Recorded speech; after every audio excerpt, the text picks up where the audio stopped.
যেই খুনির নির্দেশে গুলি করা হয়েছে এবং এই গুলিতে আপনার পা কাটতে হয়েছে, এই খুনির ফাঁসি হওয়া উচিত কিনা, এই খুনির বাংলাদেশে আর রাজনীতি করার কোনো অধিকার আছে কিনা? কোনো অধিকার নাই।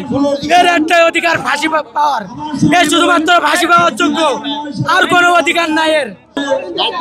সবার কাছে স্যাটিসফাই যাবে, আপনারা কেউ উত্তেজিত হবেন না।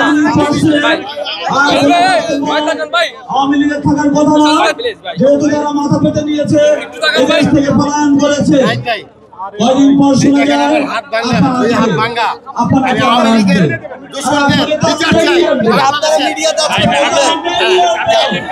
আপনাদের দোয়া করবেন, আপনাদের এখনো ঘাস উপায় নাই অবশ্যই। আর আওয়ামী লীগ এই বাংলাদেশ ইনশাআল্লাহ এটা আর পারবে না, আর পারবে না, আর আমাদের রক্ত থাকতে পারবে না। আমাদের স্বীকৃতি দিতে হবে। আপনারা যদি ছাত্র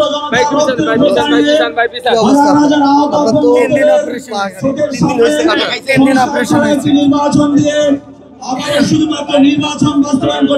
এটা তাই না ভাই, এই রায় আপনাদেরকে দিতে হবে যে যেই খুনির নির্দেশে গুলি করা হয়েছে এবং এই গুলিতে আপনার পা কাটতে হয়েছে, এই খুনির ফাঁসি হওয়া উচিত কিনা, এই খুনির বাংলাদেশে আর রাজনীতি করার কোনো অধিকার আছে কিনা? কোনো অধিকার নাই। এর একটাই অধিকার ফাঁসি পাওয়ার, এর শুধুমাত্র ফাঁসি পাওয়ার যোগ্য, আর কোনো অধিকার নাই এর। 180 কোটি থাকলেও হাসিনার এই বাংলাদেশে কি হবে, এই রায় আপনারা দিবেন, সেই রায় শহীদ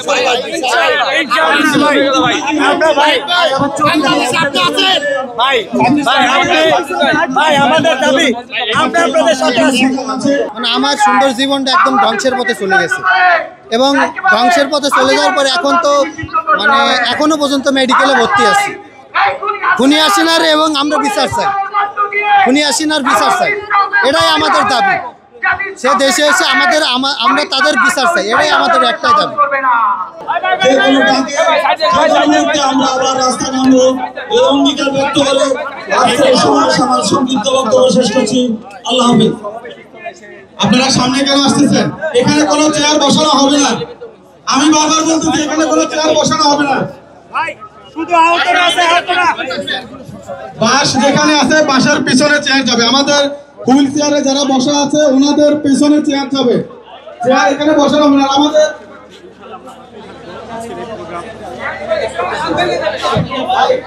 ভাই আমরা আমাদের সেন্ট্রাল মেম্বার যারা আছেন আপনাদেরকে শৃঙ্খলার একটা দায়িত্ব দেওয়া আছে।